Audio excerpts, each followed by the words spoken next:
Catherine, are you teaching today? Thank you.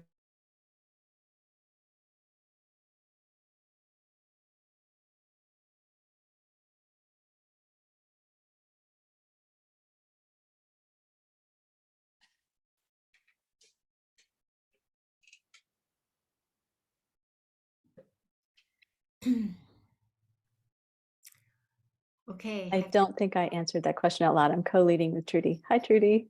So happy you're here, Catherine. And you too. Amanda is moderating today for the first time. Thank you so much, Amanda, for doing that. Yeah, just wave so everybody can see who you are. Well, I'll introduce you again. I'm going to go get my water and stuff. I'll be right back.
So welcome everybody to our Sunday morning sitting group. And I'm so happy to see you all, and especially thrilled that my dear friend and beloved former student, now my colleague, Catherine Shaddix, is co-teaching with me today. Catherine, well, you could wave so everybody can, yeah, that's Catherine.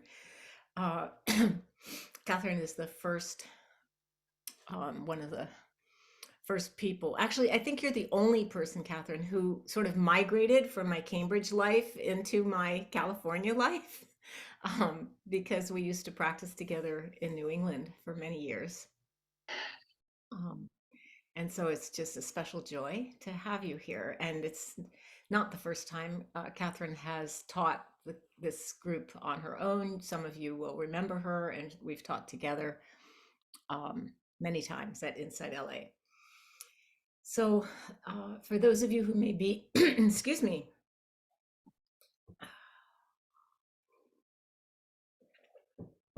for those of you who may be new to this group, we divide the time roughly into thirds. We're going to meditate first, then have some teachings together, and then a chance for some conversation and dialogue. And for the meditation, we do some light guidance. Catherine and I, we really didn't even decide yet who was going to guide that. Would you like to do it? Sure, if you wish. I'm happy to do it. I'd love for you to do it. They get to hear me all the time. It's a treat to have you do it. I really appreciate that. Sure. Yeah, so Catherine will do a little bit of light guidance, but plenty of time for silence too, so that you can just be with yourself without the intrusion of the guided meditation. I laugh and I just say, uh, for me, guided meditations, they interrupt my thinking, It's sort of unpleasant to have that happen. But on the other side, it's also really helpful to be reminded to come. It seems weird to say come back because we haven't gone anywhere, but of course our minds go far and wide. So it's a helpful reminder to bring the mind and the body back to the same place at the same time as as we were talking about last week. I also want to welcome, because I see her, Alicia Talbert, who is our executive director at Inside LA. Alicia, you might want to give a little wave so people see exactly who you are. Hi, everybody. Thanks, Trudy, for the welcome and the shout out. It's great to see you all. I'm glad you're here. It's a treat to have you here. So, yes, and very important part, I almost forgot in my excitement of having Catherine here, that I am speaking to you today from Venice, California, from the unceded lands of the indigenous people who were the custodians of this land. We don't even say stewards really anymore. In a funny way, that also implies being the boss of the land, as opposed to just, welcoming, guarding, using, sustaining the land before we were ever here for thousands of years. To the north, the Chumash indigenous tribes, the Tongva, sometimes called Keys, in the area where I am. So now, without further ado, Catherine will lead us in approximately, let's see, what time is it? Yeah, we'll stop at maybe 11:35, Catherine. Okay, perfect. Meditation. Thank you. Great. So thank you, Trudy, for that warm welcome, and so lovely to be here with you all this morning. And I am speaking from the unceded coastal Miwok lands, known as Petaluma, which is the indigenous name that was maintained. A very beautiful land and surrounded by creatures, many, many creatures that live here on this land. And I'm very lucky to be sharing this land with them, and also by extension with all of you this morning. So in order to make the best... Catherine, suddenly you're muted for some reason.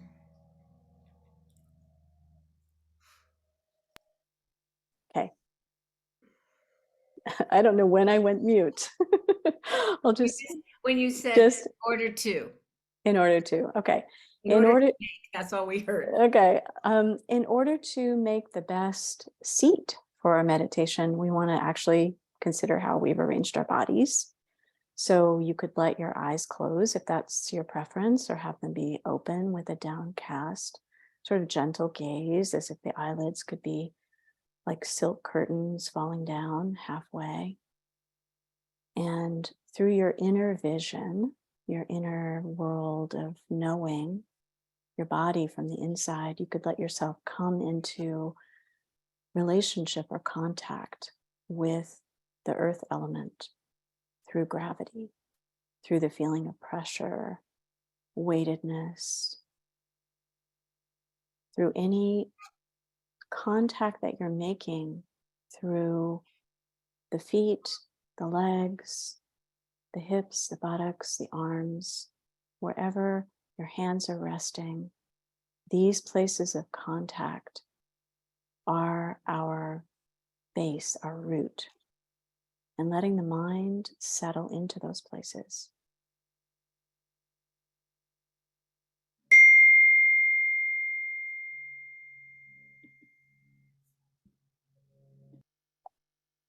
And then from that place of rootedness, we can rise up and spread out through the breathing in process, through the spreading of the upper back, the rib cage, the belly, the chest.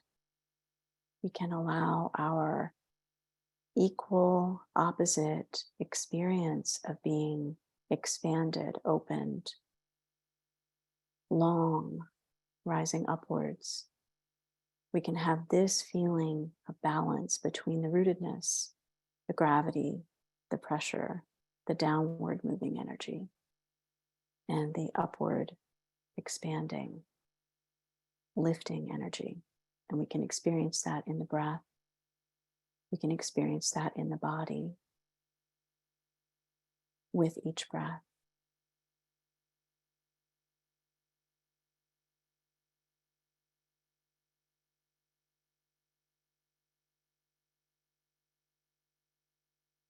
And as we come into a feeling of balance, even if just for a moment, in the breathing in, the breathing out, in that which roots and that which rises, we can know with our whole being, with our body and our mind, it's like this right now.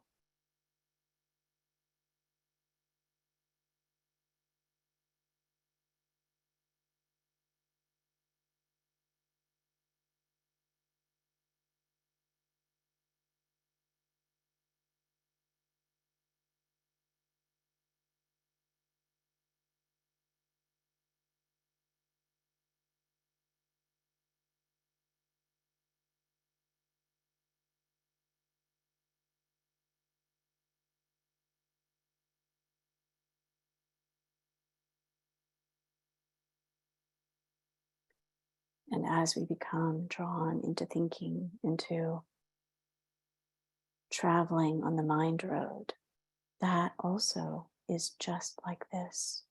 We notice, oh, I'm far away from my body. I'm far away from the in-breath or the out-breath. And that traveling far away, being on the mind road, is just like this.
And if the pull of the mind road is very strong, we can notice through our senses anything through the sense doors that helps bring us back,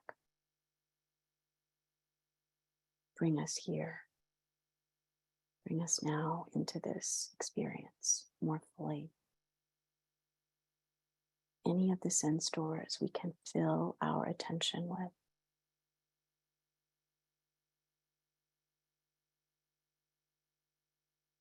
Just notice, it's like this.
And in these last few moments of our sitting together, just bringing the attention again to where we're rooted, where we feel grounded, where we're making connection through the bones to the earth, just letting our attention settle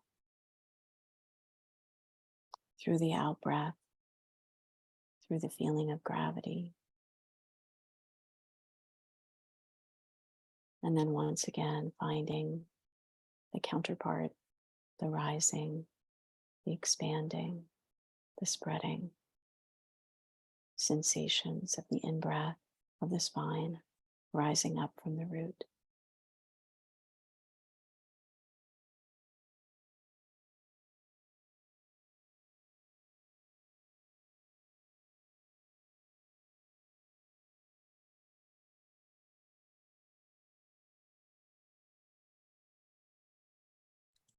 And then as you're ready, letting your posture begin to shift and the eyes open.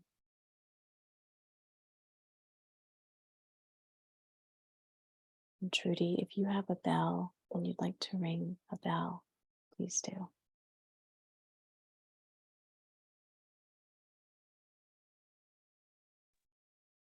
Trudy, you have to unmute. That was the invisible bell.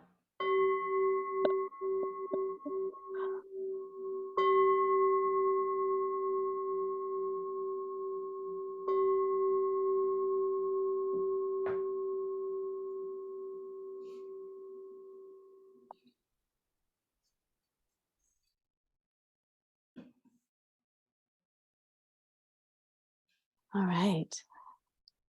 So, Trudy, would you like me to begin? I would love for you to begin. I just Okay. want to welcome everybody again. And for people who might have arrived a bit after I introduced Catherine, Catherine Shaddix is a teacher who has sort of migrated from years ago being a student of me and in New England of me and my husband, George Bowman, for many years to California. And I have to say, Catherine is one of the most, if not the most, one of the most dedicated practitioners I have ever met. And I could go on and on about her, but instead we get to listen to your teaching for a little bit. Catherine, thank you so much for being here. It's such a treat. You can't imagine to share this space with you, really. So I thought I would sort of orient us to where we're going to go, hopefully, in this next time of talking together, by calling this path of my offering, whatever you want to call it, my talk, the perfect place to find freedom. And Trudy and I were talking a couple of days ago about what we might teach together today. And I shared with her a quote from Pema Chodron that I had come across really early on in my practice life, like in the early 90s. I think it was in her first book called The Wisdom of No Escape. And the quote went something like this: "This life that we have is like a perfectly fitting spacesuit to help us wake up. Only we know where the zippers are, where the knots are tied, how to wear it, how to move around in it, and how to take it off." And when I think about that quote, even now, I get a sense of how amazing and how confounding it is to be born into a human life with its range from the mundane to the extraordinary. And in a more spacious moment, how lucky it is to be in this strange and beautiful combination of just enough suffering so that we pay attention, but not so much suffering that we can't stand it and have to just leave ourselves to avoid it. And I thought a lot about as Trudy and I were coming up with our talk, how really important it is, how the key is the way we attend to the particulars of our life, whether those things become the place of freedom or the place of bondage. And so I wanted to sort of couple that I find adorable quote from Pema Chodron with a really beautiful teaching from the Buddha, from early Buddhism, from the Anguttara Nikaya, called the Rohitassa Sutta. And I'm going to just paraphrase it because it's not terribly long. If you ever want to read it, it's very interesting in its own right to read the whole thing. But for our purposes, I'm just going to share some sort of paraphrasing. This is from the translation by Thanissaro Bhikkhu. So it starts with the Buddha in a particular place in Jeta's Grove, and it's the middle of the night, and he's sitting in the middle of the night, and he is joined by this celestial being, a deva called Rohitassa, who, it said, his radiance was so effulgent that he lit up Jeta's Grove as if it were daytime in the middle of the night. So a very radiant being. We could imagine, like, full of all kinds of wisdom, or whatever made him so radiant was something special. I think we could all agree. So Rohitassa went to the Buddha and he asks him a question, and he says, basically, can you find any place where there is no longer suffering? Is there anywhere in this challenging world where I won't be in pain, where I won't have to encounter the painful aspects of being a being, where I can find complete peace and ease? And the Buddha answers very interestingly. He says, no, it is not possible. And the language in this translation is, it is not possible by traveling to know or reach this far end of the cosmos where there is no suffering. And I like to think of that word traveling. We could also think of it as seeking. It's not possible by seeking to find this place where there is no suffering. And Rohitassa, kind of surprising, I think, rather than being bummed, says, wow, that's so amazing that you would say that. Because in a previous life, that's all I did. I went from one end of the cosmos to the other, looking for freedom, traveling to find freedom. And I died along the way without ever having found freedom. So it's so amazing that you say there's no way you can find freedom by this seeking. Kind of the way I feel it when I read this sutta, he's basically saying, what a relief. Like, this thing that I was looking for couldn't actually be found. That means I don't have to keep looking for it. And the Buddha then gives these really interesting instructions. I think they're practice instructions for us. He says, it's not possible by traveling, by seeking, to know or reach the end of the cosmos, where one does not take birth, does not age, does not pass away, or does not reappear. But at the same time, there is no end to suffering and stress without reaching the end of the cosmos. This is like a Zen koan, right? You can't get there by seeking, and yet there's no way to get out of this until you reach the end. So then he says, yet it is within this fathom-long body, with its perception and intellect, that I declare that there is the cosmos, the world, our experience, the origination of the cosmos, the world, our experience, the cessation of the cosmos, etc., and the path of practice. So this is the Four Noble Truths in this kind of format that the Buddha is teaching it in. And then he goes on to give us a little bit more instruction. He says, it is not to be reached by seeking or traveling, the end of the cosmos.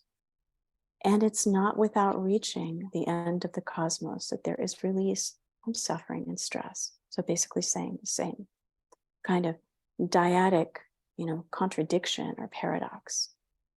And then he says, truly wise one, an expert with regard to the cosmos, a knower of the end of this world that we create in our mind, having fulfilled the wholesome life, knows the end of this world that we have created and doesn't long for this world or any other. This is where I think it's so interesting, this way that the Buddha is pointing very succinctly to how we get out of this realm of suffering, how we find freedom.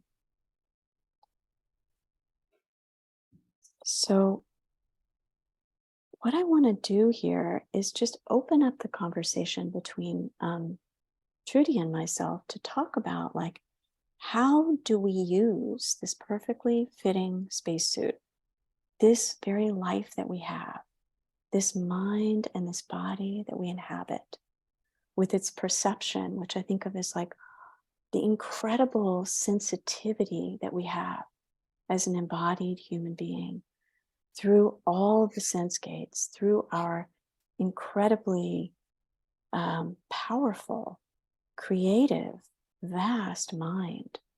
How do we use this to find freedom? So Trudy, I'm going to orient our next investigation through wherever you take us. Yeah, thank you. Thank you so much. I love that sutra, and I love I always use that quote, in this fathom long body, because that's a huge statement, that in this very body, this fathom long, fathom, I don't know how long a fathom really is, but it's however tall you are. That's how long a fathom for these purposes, that in this body we find freedom. And we do a lot of practices in Vipassana and mindfulness and insight meditation of grounding in the body and dropping into the felt sensations of the various emotions that carry the mind far, far away, right, to the ends of the cosmos.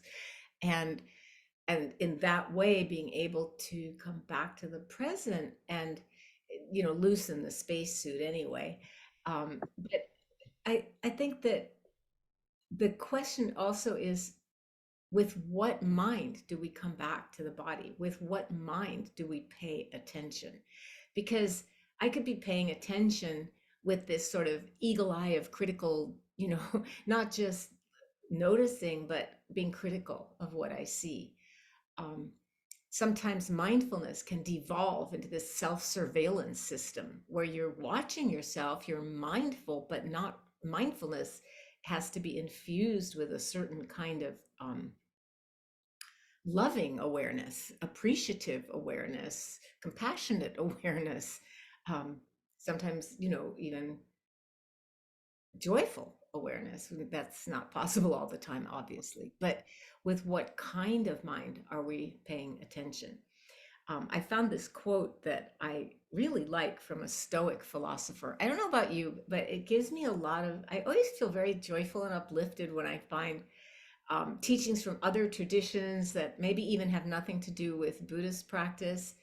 Maybe they're from Jewish or Christian or whatever, but that they resonate with our Dharma teachings. And this is from a Roman Stoic philosopher who was also an emperor, Marcus Aurelius. And he said, people try to get away from it all, to the country, to the beach, to the mountains, And you always wish that you could too. I just came back from Costa Rica, right? And people say, oh, I want to go to Costa Rica. Well, I did get to go, but listen to this. So you always wish that you could too, which is idiotic. You can get away from it anytime you like by going within. Nowhere can you go. Nowhere you can go is more peaceful, more free of interruptions than your own soul.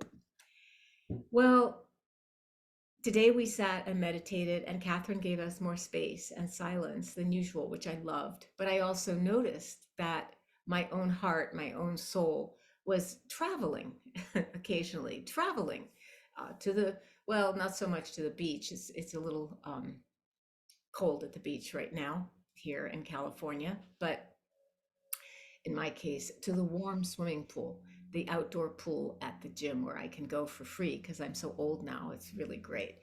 And I noticed my mind traveling a bit. But with what kind of attention do I notice that? Is it the attention of course, this is the first sunny day we've had in days. Of course, the mind is traveling to swimming. Or is it with, ugh, you never can, even you're a teacher and your mind is still wandering, it could be that kind of attention. So I think that's one of the things that Catherine and I were talking about that's so crucial here is we talk about paying attention, but what kind of attention? And I've talked about this too in past weeks, that in the mindfulness world, sometimes mindfulness is sort of stripped bare of these supporting elements that make it more than just attention. Because you can't get out of that spacesuit, with just bare attention unless it is suffused with some understanding and care. Oh, and I wanted to add one thing too, just because I don't know, for those of you who might be Catholic, I grew up partly in a Catholic, for a few years in a very Catholic neighborhood, so I was really attuned to Lent when these Catholic holidays were happening. I had a Catholic babysitter who taught me about all hell and purgatory, and I was terrified actually. And and that you give things up for Lent in preparation for Easter, and you give things up, and people give up, cookies or dessert or different things you might love. I would have to give up popcorn and crackers or whatever it is you really love. And it's usually food things. And Pope Francis gave a talk, and he said, which I really like too, he said, why don't you, instead of fasting from, foods that you might like or give up, he said, why don't you fast from angry words so that you can be kind? Why don't you fast from grudges so that you can be reconciled? Fast from bitterness and fill your heart with joy. Fast from selfishness so you're free to be compassionate to others. That's a big bondage, right? Fast from complaining so as to cultivate simplicity. So I just want to give a shout out for Lent. And I still, when I really want something to go well, I still find myself crossing myself because that's what all my friends always did. Anyway, that's a little digression, but I'm sure you can bring it back, Catherine. Well, I love what you were saying about bring about joy, right? Because joy becomes such an important balance for this. One aspect of paying attention is represented, if you will, in the 7 factors of awakening, this investigation, right? Investigation of states, I think it's translated often. And that has a lot of power to it. And it was sort of one of the instructions that I did give in my spare instructions was it's just like this, right? That's sort of a pith investigation of states instruction, that you come to the contact point of whatever is happening right now, and you try as best as one can to be with it just as it is, without any embellishment, without shaping it, manipulating it, appropriating from it, without making it into anything else. You just come into direct contact with it. And that has a certain kind of precision, certainly, and a lot of energy, I think, comes out of that. I find that to be the case, that there's a lot of energy that gets generated in the mind stream when there's direct contact. It's just like this. And that when there's joy in the mind, either from that process or spontaneously arising, or when we, because of our maybe past experiences with direct contact and how it can be liberating, there might be like a fragrance almost of joy in the mind of like, this is the place where I can become free, right? And like that natural enlivening quality of joy seems so important to recognize. I mean, joy is not something I find I can manufacture. I can't make it happen, but it's very important to recognize it when it's there. And I think by paying attention to it, giving it more potential to grow in my mind and in my interactions with other people, that it's something that we can attend to and amplify and lean into and also allow. Because I know for myself coming out of Zen training, and no shade on Zen training, it's extremely incredible. And there was often a feeling of like, you got to be really serious. If you're going to be a Zen student, no fooling around. And I remember when I was practicing at Spirit Rock, there was a teacher that I wasn't familiar with from Australia, wonderful woman named Maria. And I was describing just a moment of joy of standing in the sun at the beginning of my walking path. And she said, I want you to really lean into that, steep in that, like let that resonate within you.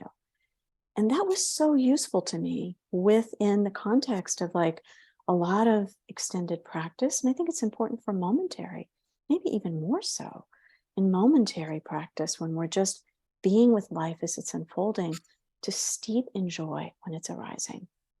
Because I think that's a way that our hearts and our minds naturally incline towards this piece, that last little piece of the teaching that the Buddha had given about not longing for this world or for any other.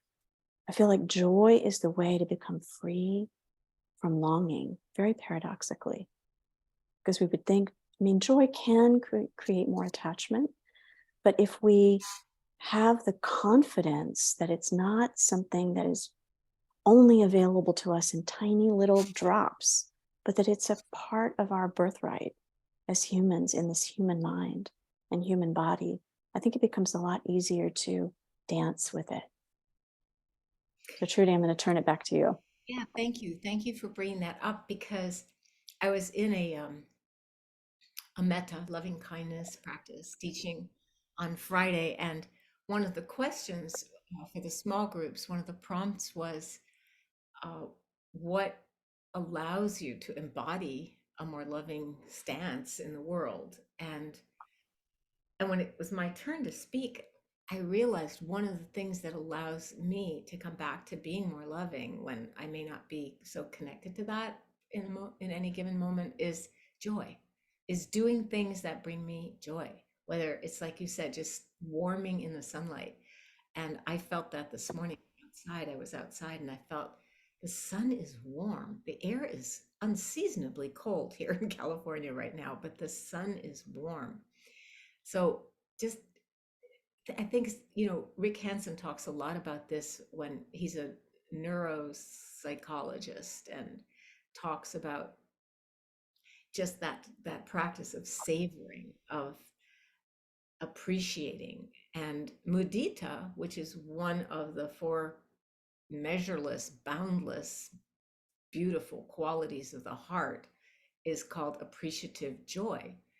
Just, it's one of the Dharma gates, really, to being able to free our hearts from the states that keep us bound to suffering.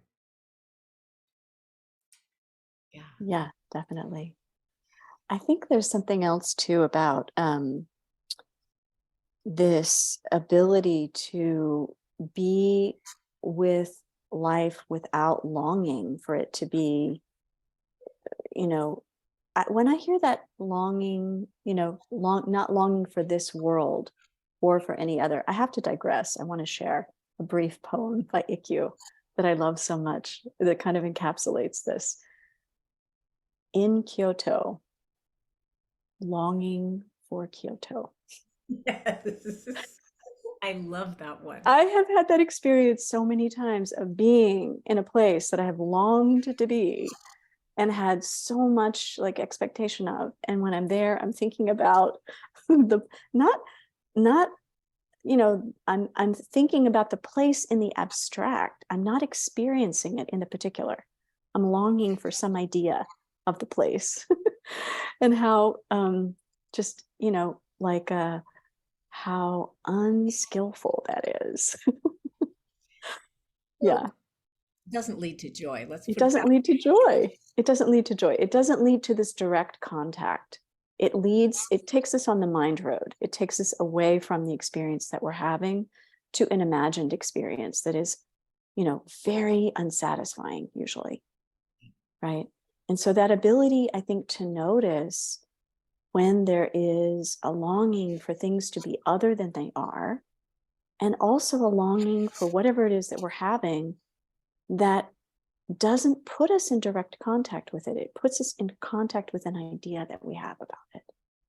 And I think that is a really important dimension of creating like confidence in our experience to be like a place of waking up, a place of enlivening, that we can actually let go of ideas that we have about it as we see them arising in our mind, or as we're in a situation and starting to create the the virtual reality version of where we are, and just being able to come back to whatever sensory experience we're having, like I was sort of pointing to, come back to whatever the direct contact is.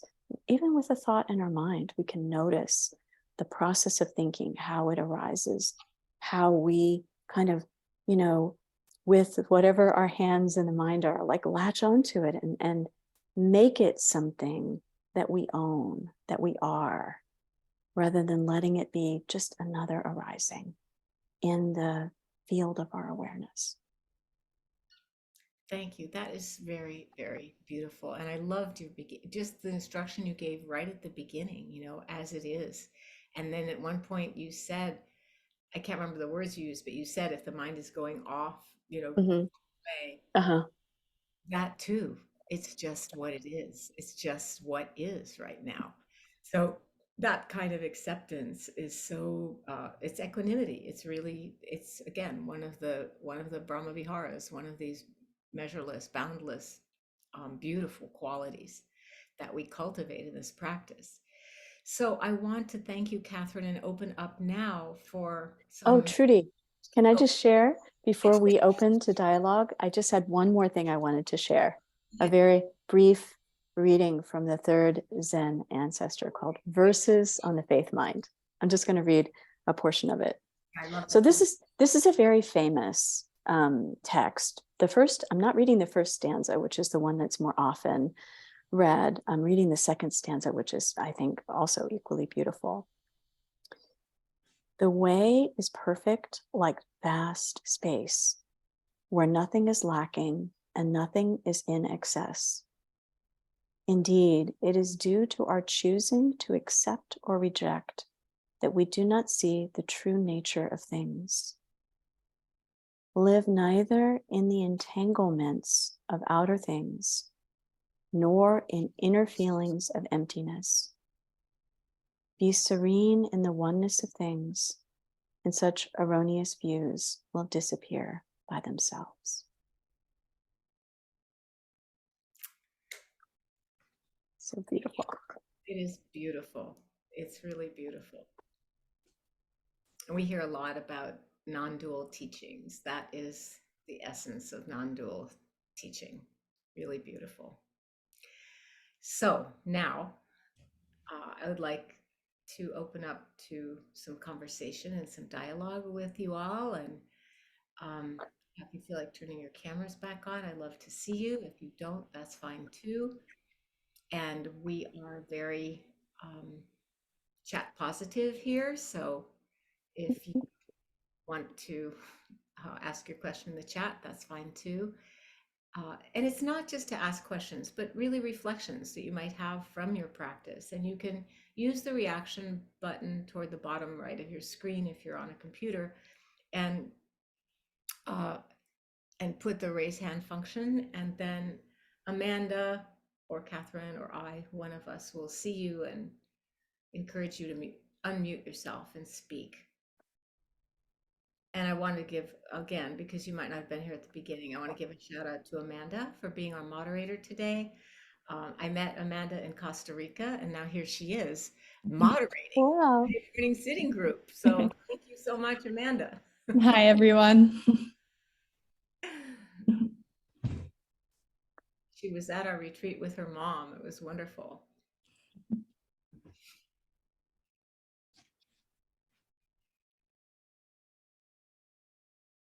And also we have, we used to have, when we were in person, this big wall of like agreements for multicultural conversations that were so important. And I could post them behind me, but you probably wouldn't be able to see them.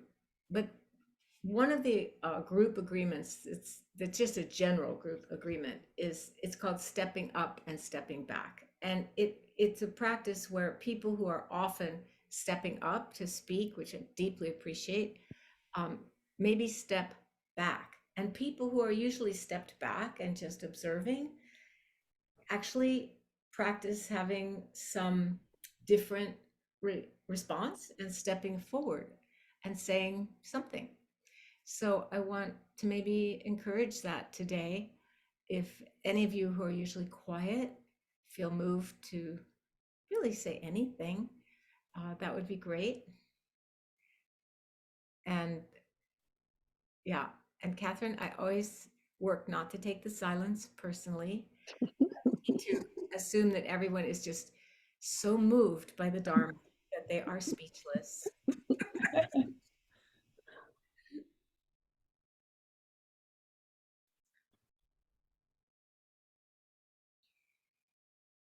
And it doesn't mean if you've ever spoken before, you can't speak again, by the way.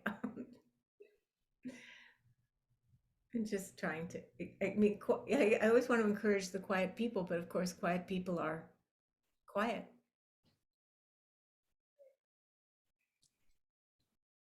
Yeah, Ashley, I see you have your hand raised. Do you want to unmute? Yes, and I know I'm not one of the quiet ones, Trudy. I'm sorry. But it was more so a reflection than a question this time. So I love that you brought up the four boundless qualities.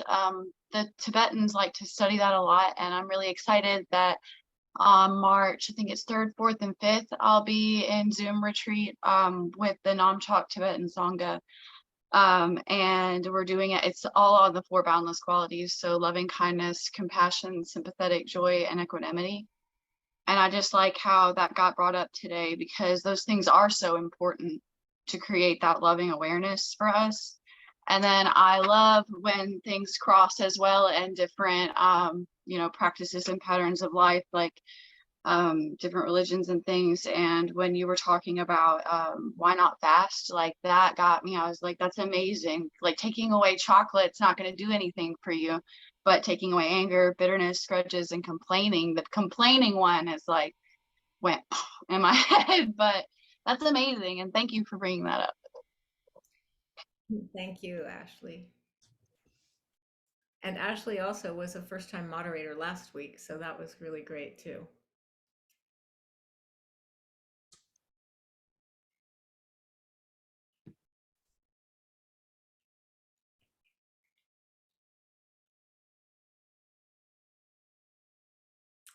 Is there anything that was not clear to you? Don't be afraid to ask, because I guarantee you somebody else is wondering the exact same thing, or close.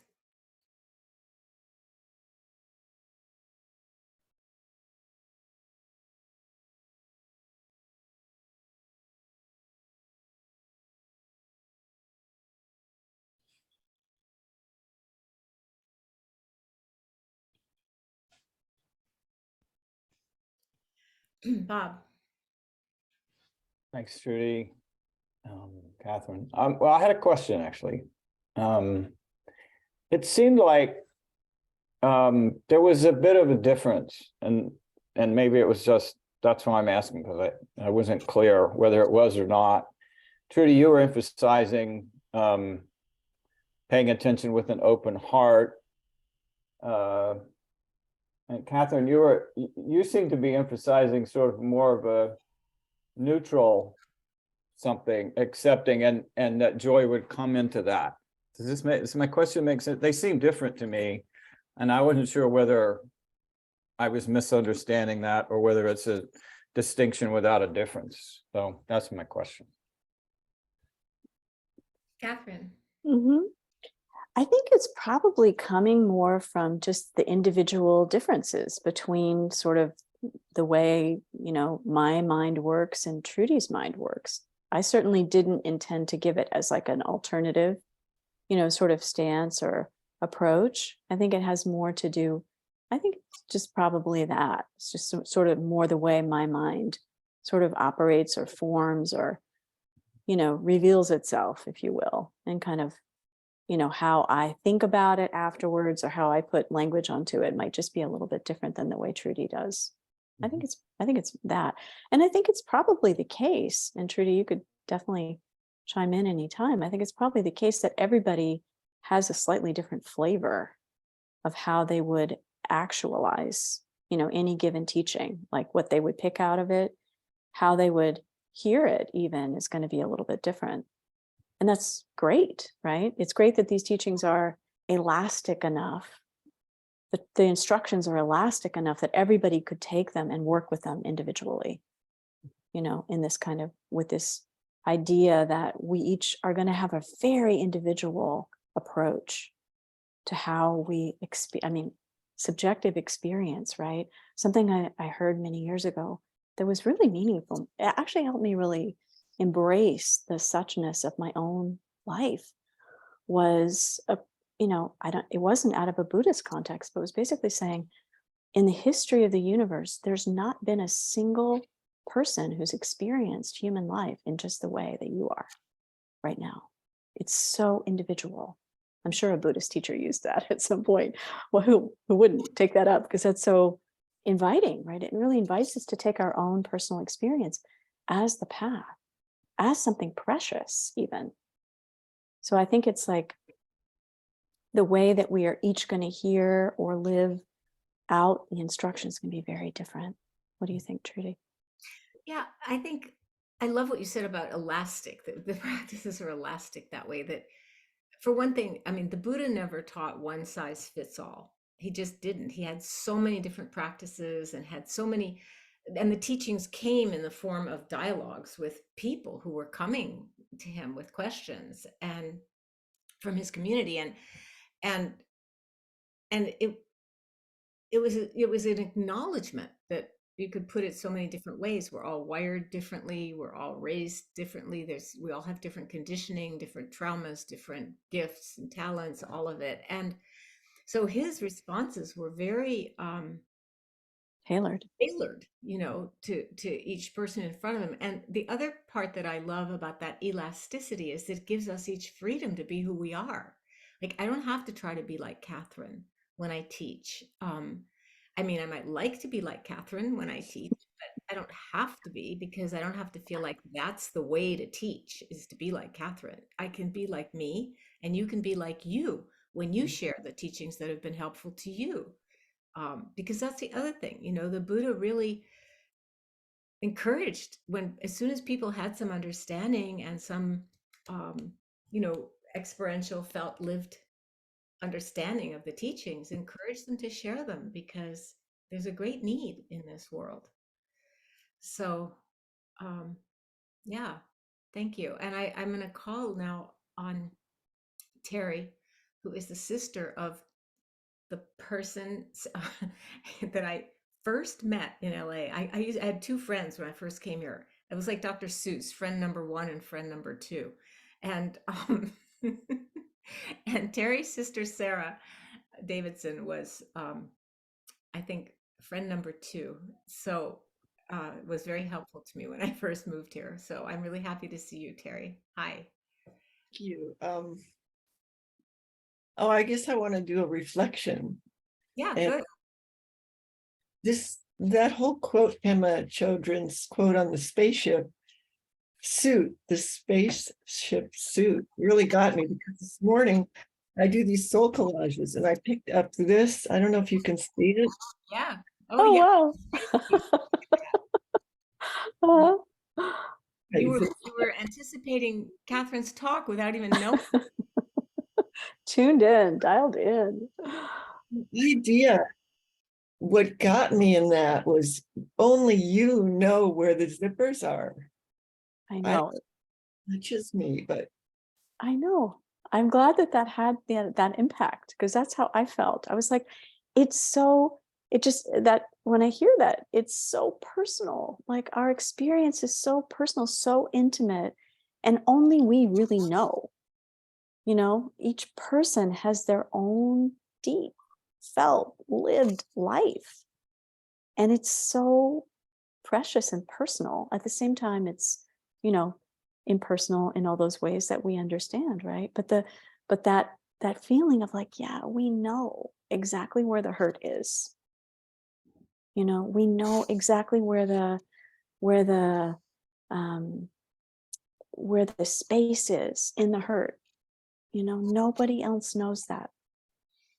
There's something very, very poignant about that, I think. Yeah. Thank you for sharing that. you're welcome. And I think the reason why I really thought I had nothing to say, it just came up while I was listening, but I had nothing to say because my mind had gotten quiet. So it's absolutely a compliment from my busy, busy, busy mind that I had nothing to say. Was like ecstasy. Thank you. Thank you. I was thinking this morning, I did go swimming, and I was thinking that there was a woman in our Sangha in Cambridge who used to call herself Happy Hollowhead. And I was thinking about her and thinking, oh yeah, that's a great, great pleasure. Yeah.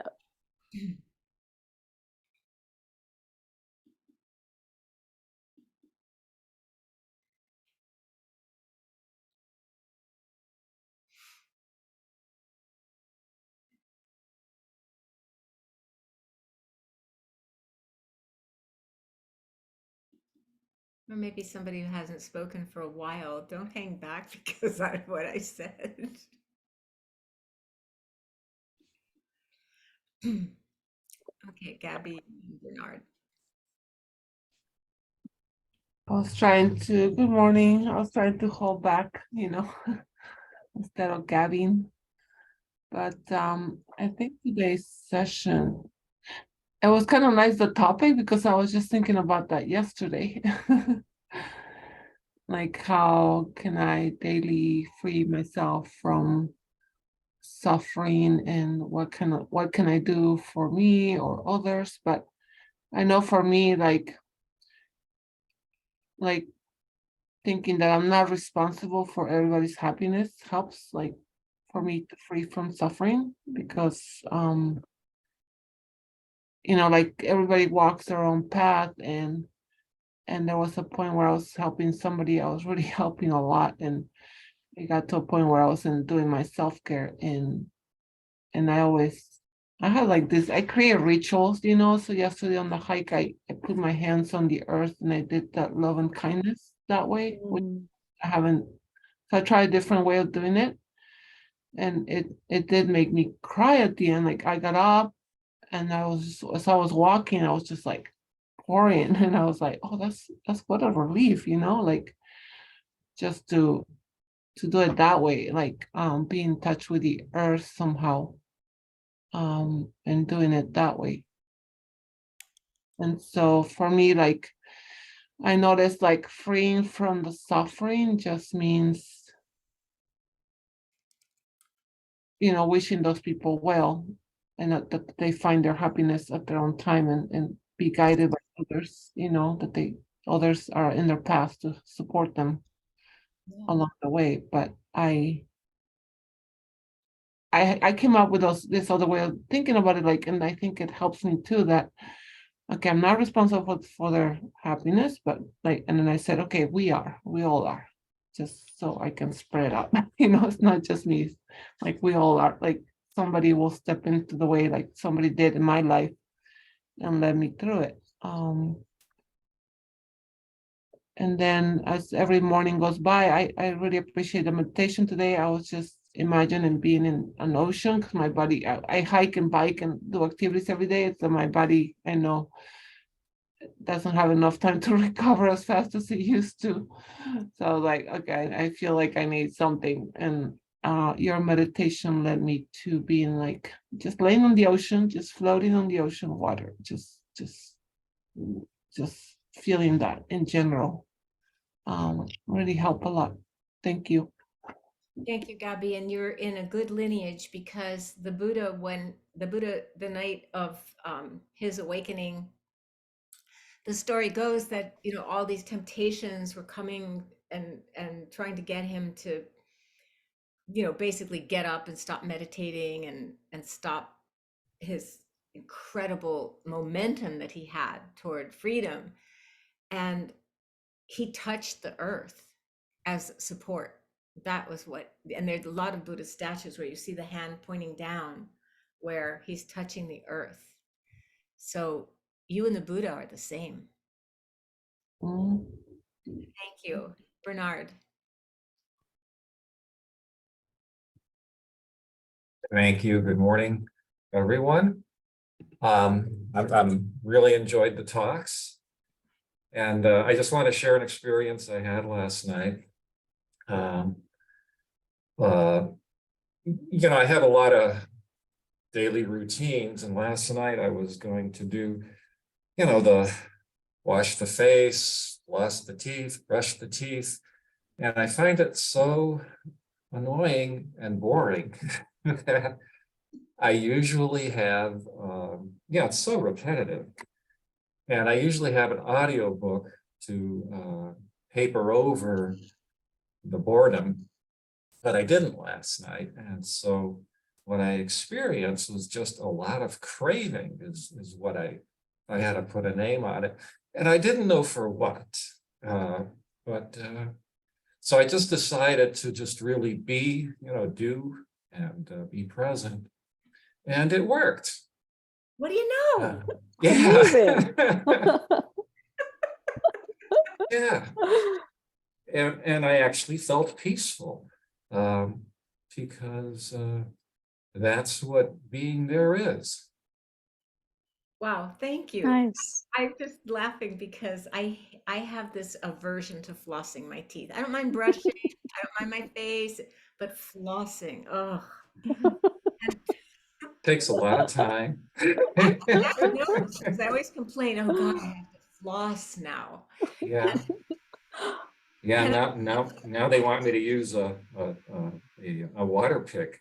So there's like one more routine added to the routines. But I just love what you said about papering over the boredom with. Yeah.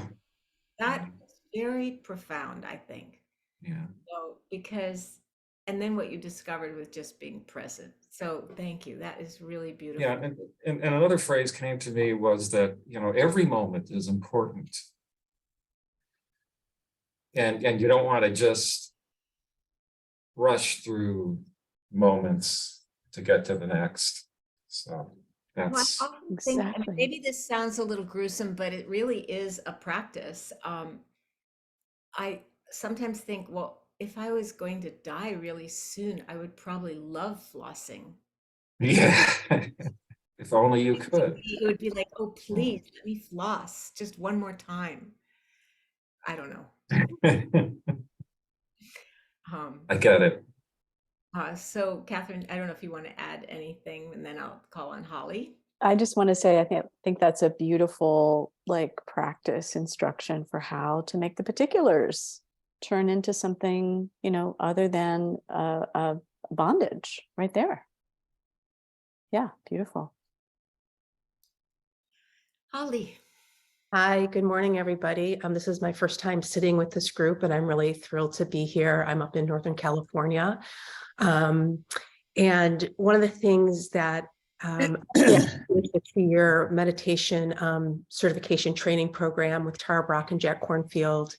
And one of the things that Jack, Trudy, I know is your spouse, says often that really resonates with me, thinking of joy, is the 10,000 sorrows and the 10,000 joys. And as I, in the last year, have had a lot of losses, that has held more true than I ever could have imagined. I kind of thought it was kind of hokey at first. This 10,000 sorrows, 10,000 joys, what does that really mean? But in dealing with sorrow, there's also, I found ways to access joy. And that joy can be accessed just in many different ways. And that I have found the heart practices just to be part of that as well. And so I just wanted to share that and just appreciate the teachings more and more. And just am really grateful for them and just grateful to be a part of a Sangha that I don't have to physically be at and that I can attend virtually. So thank you. Just in gratitude. Where do you live up north, Holly? I live in Winters, California. It's like halfway between the Bay Area and Sacramento, closest to University of California, Davis. So yeah, so ag country. Yeah, okay.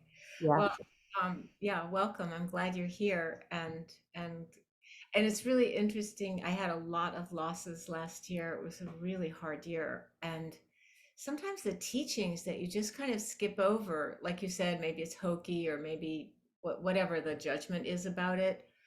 It's so humbling when you realize, wow, they're true. Yeah. They work. Like what Bernard was discovering. It actually being present actually works, even when you're doing your most boring things. So yeah, thank you for that and welcome. Thank you. Amanda.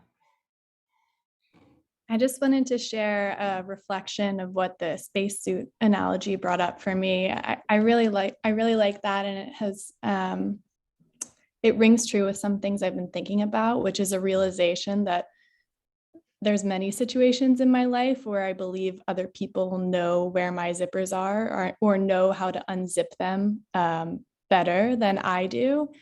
And as it relates to sort of freedom from suffering, I think one of those zippers is sort of an inherited zipper around the right to suffer, or my suffering is real, regardless of how it compares to other people's lives. And so, yeah, I just appreciated the analogy in remembering that you are the one that gets to know your zippers and control your zippers, and your experience is valid without having an external voice kind of tell you what it's supposed to look like. So thanks for that. Sure. Yeah. There's so many ways to hear that little snippet of a teaching, I think that there's so many dimensions to our subjective experience that are, like I was saying before, only something that we will ever experience. But then, like you're pointing to, the interface with ourselves and other people and the ways that we make sense out of that experience is also part of the spacesuit, right? It doesn't stop actually with our, so-called skin, or, it's just everything that we experience is included in our spacesuit, right? And that's that one little snippet of a teaching can become a way to think about all of our experience. So thank you for bringing that forward. Thank you, everybody. And thank you, Catherine, so much for your teaching. It's just a great joy to have you join us today. Thank you. Yeah, I'm really happy. And we are coming toward the end, the last minute of our time together. So I want to remind everybody that there are breakout groups, and that I encourage you to don't turn off your computer, stay on the Zoom, but after a 10-minute bio break or whatever you need, to come back and join a breakout group, because it really is a great way to reflect about your practice together and get to know people better, and do it in a really small group where it's less intimidating to speak. And so let's just sit together for a minute now as we offer the blessing of our practice.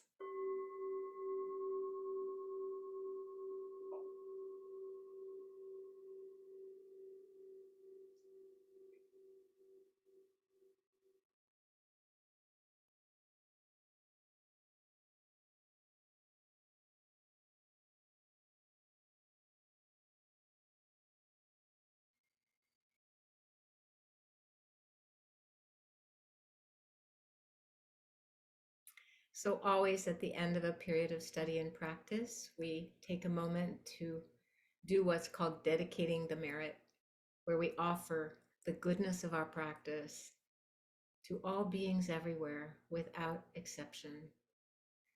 The goodness of whatever has been beneficial for you, whatever you've learned about yourself or somebody else or the teachings, we offer freely from the heart.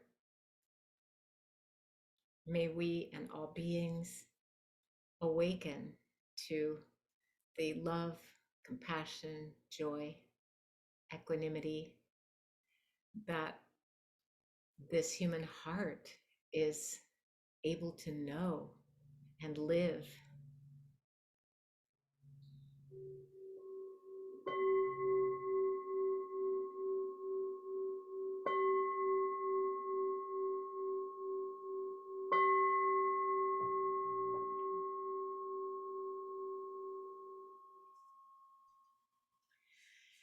So thank you again, everybody. And you can unmute yourselves and say hi, goodbye. And I'll see you next week. Hi, goodbye. Bye, everybody. Thank you. Take good care. Thank you, everyone. Well, Catherine, Thanks. Thank you, Catherine. Thank you, Trudy. everybody. Thank you, Trudy. Catherine. Wow. Stay warm.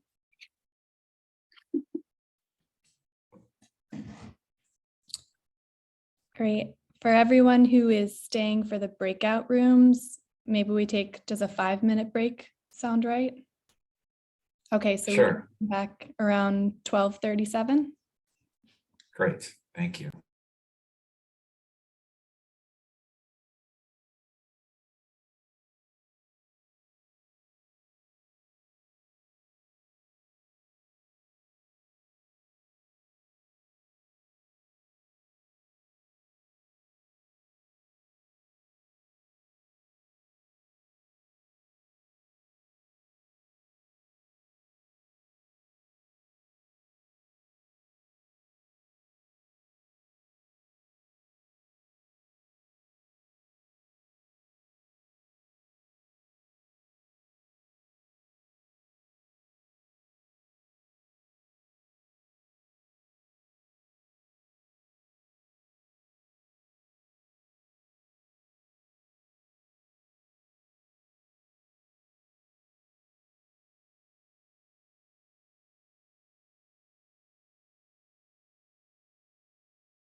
Hey, Amanda. Hey, how are you? Good. How are you doing? Good to see you again. You too. Fast work for your getting involved.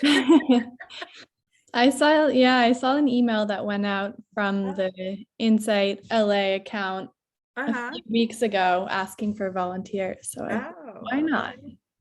Why not? Me as well. Well, that's good. I don't know enough about computer stuff that I wouldn't mess things up probably. So I'm glad that you're doing it. Hi, Bernard. Well, hi, Sherry. How are you? I'm well. I was glad to hear your share. Oh. I hear you on that. Yeah. Do All it you want to again. do is, If I brush my teeth now, I'm gonna have to do it again in a few hours. right? Yeah, it's never ending. Yeah, that's the way it is. So. Yeah, I was so sleepy and kind of resentful that I have to do these things, you know. Right. Sometimes I just want to pretend I'm camping and say, "Oh, I'll just skip it once or twice." One time, my dentist said we were joking around about something, and he said, "Well, teeth are optional." Yeah. So that stuck in my mind. And you said teeth are optional, and my best friend's behind me. He said, "Welcome to Alabama." Yeah. Well, oh God. Kind of makes me wish I could just take them out and yeah. let them soak and Don't say that. whatever. Be careful what you wish for. Well, You're gonna get some chompers. My sister had the unfortunate experience of falling onto her face when her dog really jerked her. And so she lost some teeth, and then well, she got it rebuilt. I don't know what exactly she did, but she has a perfect smile now. I mean, gorgeous teeth. Oh, yeah. That's all you got to do is just. Teeth just always wigs me out. Like my daughter, she's you guys know she's 8, she's a little bit of much, but she was throwing rocks at a kid at school, and then a kid threw a rock back at her, broke off the front half of her front tooth. Oh. Yeah, I had to take her to go get like an apexification, all of that, and I was just like, ugh. Yeah, that's a lot. Ugh. Don't lose teeth. Right. Yeah, it's kind of a An expensive mistake. Yes. Yes. It's Gabby, I expensive. enjoyed your visualizing you putting your hands on the ground for your loving kindness. Yes. Yes. Beautiful. Very nice. To love the earth. Highly recommend it. It was really cool. I was like, wow. Yeah. God, my wife and I drove through from Ojai back to Santa Monica on Friday, the day when they were expecting blizzard and 3 inches in 1 hour. And yeah, I got out of the car. We were fine. It was fine. And I just wanted to hug a tree and kiss the earth and just be so glad, you know, we came to no harm. Yeah, I'm glad too. Thank you for your sympathetic joy. Why not? Gabby, I thought it was really interesting after you put your hands on the earth and did the metta, that if I heard you right, you into tears. Is that right? Yeah. Oh, you're muted, Gabby. Muted, Gabby. Oh, I don't know. For some reason, I got up and I walked, and some energy like got me to like, okay, that feels good. Like whatever it was, I was just like, it helped me. I think that's fabulous. I may have been holding a lot of tears during the week, and then finally I was able to let it go. Beautiful. That's really beautiful. It does. And also, when the hills have been really nice, they're like full of snow. And then I was able to get to the spot where I could see the sunset and I could see, there's a outlook where you can see Montana. Mm. And then the sunset was coming in through this tree. Like one of my favorite spots to stop. But I haven't been able to like stop and sit down a place and meditate. Maybe I do it more if there's like a redwood tree. Mhm. Mhm. Comfortable around a redwood tree than sitting on a rock. Mhm. But I have a really strong identification with the earth. Just, I think, I mean, I associate it with being female. I don't know if that's true. That's kind of piggy of me. Everyone's welcome. Everyone's welcome to touch. the earth. Absolutely, that's. But I was really moved by your share, Gabby. I thought that was really beautiful. I know I feel droughts. Ugh.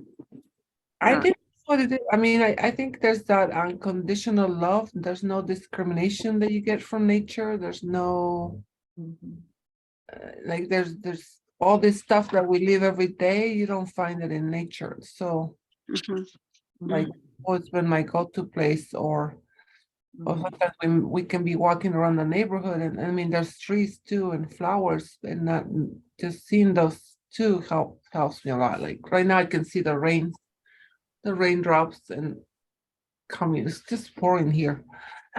Pouring rain. Just seeing that. I think that connection like just the Native Americans had with nature just is what really touches me. Because that was there a long time ago. I think just going back to the roots of the ancestors or whatever ancestors taught us or the Buddha taught. I think that's what it is. I think that's the essence, to go back to that energy It's source. our original habitat. Mhm. That's where we really came from.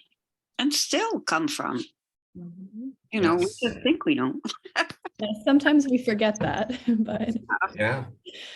I just want to check. We kind of launched into a group discussion and we have a small group. Do folks want to do breakouts with 2 to 3 people, or prefer to just keep it as a group?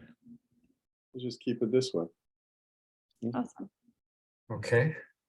But Gabby, what you said struck a little chord with me because you're obviously a very sensitive person, and that expands to the people that you see who are having problems and difficulties. But and I'm sort of the same way.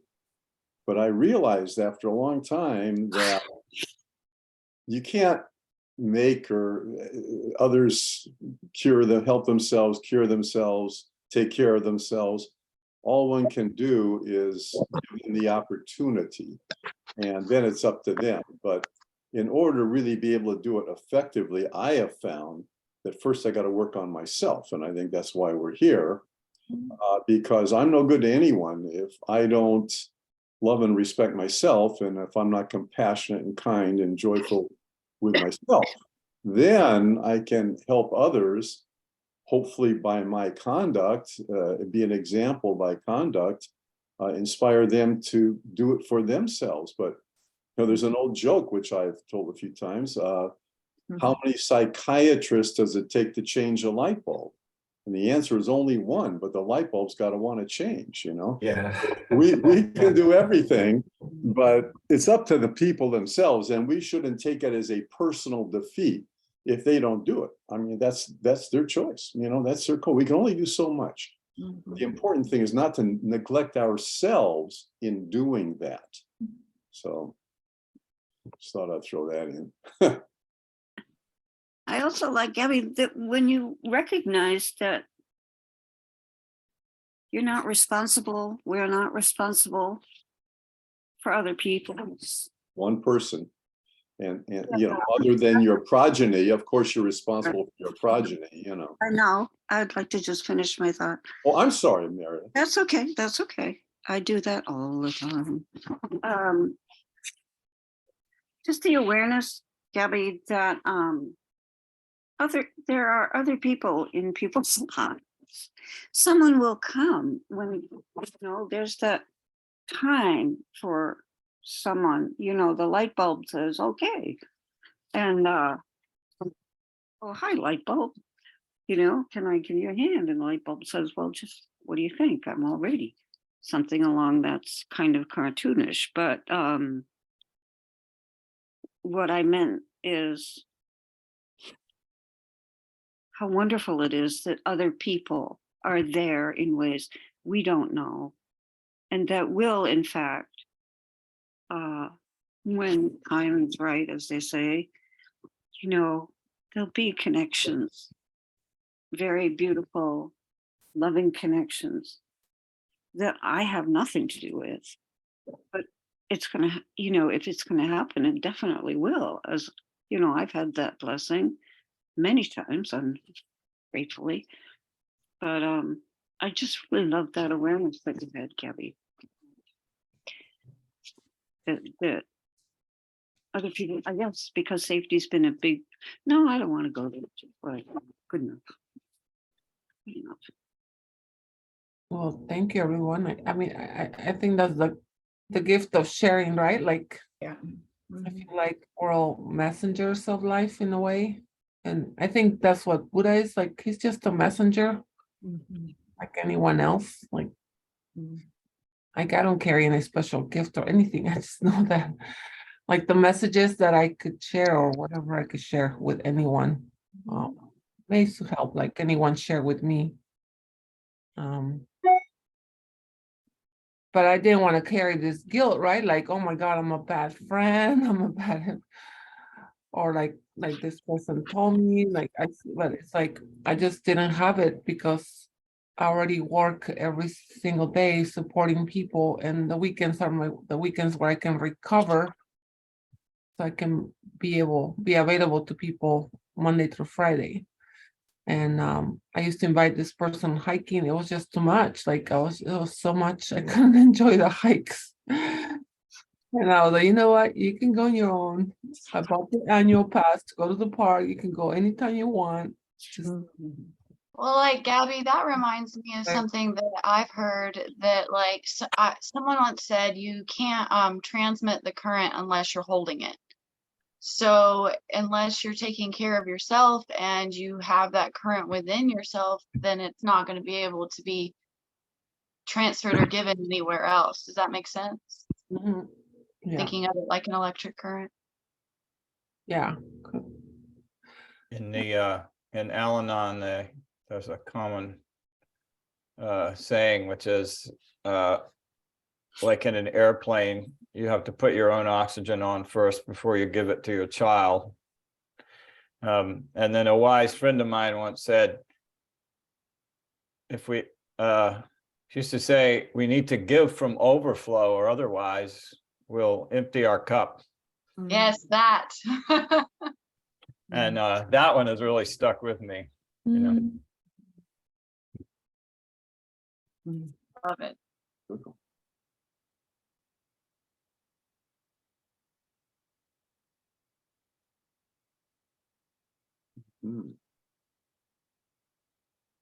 Yeah, I think today was a good topic, like freeing or suffering. I was like, freeing or suffering, okay. That's a good one. Finding myself checking my zippers, Remember when you were kids and you would see somebody whose zipper was down and you say, check your zipper. But it's kind of like, we know where they are, but maybe sometimes I forget about them and whether they're open or closed. But I like that idea. No one else can know exactly. Yeah, I like that. I couldn't tell, was that astronaut holding flowers? What was that in their left hand? Was that flowers? Looked like it to me. Did you, what was that? I say it looked like it to me. Yeah. They always carry flowers. Yeah. Oh, Into space. yeah. Yeah. Inspiration. What was the skull on the other hand? What was that all about? The yin and the yang. Yeah. That was the 10,000 joys and the 10,000 sorrows. There you go.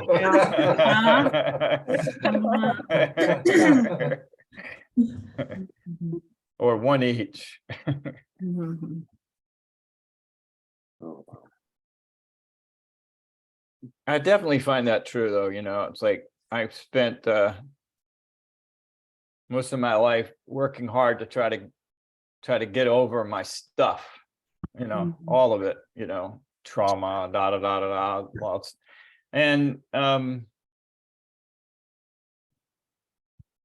I've heard all these things, but it's only recently as I approach 75 that I'm starting to really get it. Like, this is just my life, and it's all of that, and the degree to which I honor the 10,000 sorrows, then it creates space for joy. And the degree to which I am open to joy, it creates some, I have enough good feeling in my body to tolerate the sorrows. If that makes any sense, Total. So really, and it's just sort of the coming to some kind of acceptance of the alternation, that is, Yeah. That's great. That's big. Wow. Beautiful. Yeah. it'd be great if I could hold that all the time, but comes and goes. It arises and whatever. I heard something yesterday from this Joe Goldstein talk, and I've listened to this thing like 4 times, and I never heard him say that, yeah, even when you have an enlightenment, you still have to be mindful and cultivate the eightfold noble path. And you still have to be watchful that you don't get over-identified with anything, any particular state or whatever. I mean, and that had been a question of mine like years ago. I asked, well, when the Buddha got enlightened, was that it?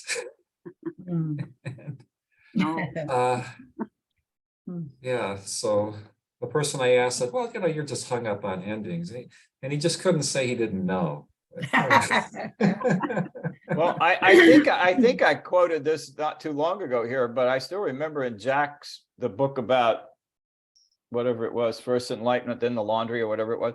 Anyway, he said he was enlightened and he could lose it in 90 minutes with his parents. Yes. And that really helped me. I could do it in 30. Right. Wow, that's a great reminder. Now, that was after 5. Right, that was after 5 years with the monks in Thailand, right? Yeah. Yeah, there's something about those original caregivers that we grew up with, right? Only they can push our buttons like no one else can. Yeah. The other thing that I remember that really jumped out at me, Trudy said once early on when we started Zooming, and it's really, I never heard anybody say anything quite like this. She said, every time we bring our attention back, that is enlightenment. Wow, that's so beautiful. Yeah, you were probably here and you don't remember, but but at our age, I don't remember. At our age, you get an excuse. I'm lucky. Thanks for bringing us back. I'm lucky I remembered that one. But isn't that? I mean, think about that, right? Because I can sit there and have a meditation session where I'm gonzo for most of the time. And the fact that I would bring it back one time is an experience of enlightenment, like, it's kind of uplifting to think that way, right? Yeah, I think that's the point. We have Susan on the call, and I'm just wondering if Susan, you would like to share anything. Thanks, Bernard. Sure. Hey, Susan. Hi there. Hi. There you are. Live from Berlin. Hi. Yeah. Oops. Yeah, we aren't, you're Was, breaking up. We can't really hear you. I'm sorry. We can see you now, though. Yeah. Mhm. Glad you're here. I'm gonna go to Yes. a different, I'll go to a different part of my apartment. That's right. Go to the hallway. The hallway That's works. I right. remember That's from right. The last hallway time. did it. That's right. Yeah, yeah. I'm in the hallway now. Oh, yeah. Oh, The yeah. hallway works. Okay. It's just standing in the hallway now is fun. It's dark over there. It's dark in the hallway. Yeah. Nighttime, Um, you guys are 8 hours ahead. But I was gonna say that, yeah, I like the talk because it just brought me back to like the idea of allowing yourself to just feel joy naturally, like letting it come naturally. And I get a lot of joy out of being in when I'm out in nature as well. And I was just thinking of that today when I was walking along the lake and how joyful I was feeling about the beautiful sunset. And yesterday I had wild boars run across the path in front of me. Holy And- cow. That's dangerous, isn't it? No, it's not. If they're not really dangerous unless you were to, Bother them. run after them or try to attack them. Or if they have like really young ones, the mother, you might want to be careful. But we have a lot of wild boars around here, but it's special to see them, kind of like run past you, a whole family. Sure. Wow. And yeah, and so that makes me really joyful, just the wildlife, the nature, the lakes, the forests here, and how it just kind of comes naturally. Like if I just open myself up to it, then the joy can just spread, and Yeah. I don't have to do anything to make it happen, in a sense. But there's other times where I actually do loving kindness or other kinds of joy practices, like savoring, so that I can actually rewire my brain more for joy. I do practice those things as well. And I did the Awakening Joy teacher training with James Beres. Does anyone know that? I know of it, but I haven't done it. I have the James book. who? James who? Beres? Oh. Northern California, Berkeley. He's the Insight Meditation teacher of Berkeley, the Berkeley Insight Meditation teacher. Oh, Okay. and he has a book or Well, a it's a track? book. Yeah, there's a book called Awakening Joy. He teaches it as a course where you can just take part as a student, and then he also does a teacher training for Awakening Joy. And 2 years ago, I just took part as a student, and then last year I did the teacher training in Awakening Joy. nice. Good for And- you. Yeah, and I learned a lot of things like savoring, taking in the good, and yeah, just other What's his beautiful. name again? What's his name? James Beres, Baraz. I'll put it in the chat. Oh, I think I was in a retreat with him at Spirit Rock online. He does a lot Yeah. of retreats. Mhm. Yeah, he's a great speaker. Yeah. Thank He you. plays a good guitar and sings Susan. This Little Light of Mine. It's great. Susan, they have a lot of wild boars in Hollywood, but they're spelled B-O-R-E-S and they have 2 legs. There you go. Yeah. Okay, no humor, folks. No humor. I didn't get it. It went like this, so sorry. I didn't You have get to it. explain, I have to explain it wasn't funny. That's true. Well, I have to get you. say I get you. goodbye, because I have a Yeah, date with I my have to say goodbye family. to you. but I'll see all of you next time, I hope. Thank you so much, everyone. Thank Thank you all. I'm so glad you joined us, Sherry. It's always Yeah, more yeah, fun yeah. with you. You too. Thank Okay. you. Nice to Bye. see you, Susan. Sherry. Bye. Good to see you again. Thanks for your service, Amanda. Thank you. Bye, everyone. Okay. Bye-bye. Bye, y'all. Okay. Yeah, thank you, Amanda. Hi, everybody. Have a good Bye, y'all. Sunday. All right, Gabby. Bye. Be well. Bye. Mhm.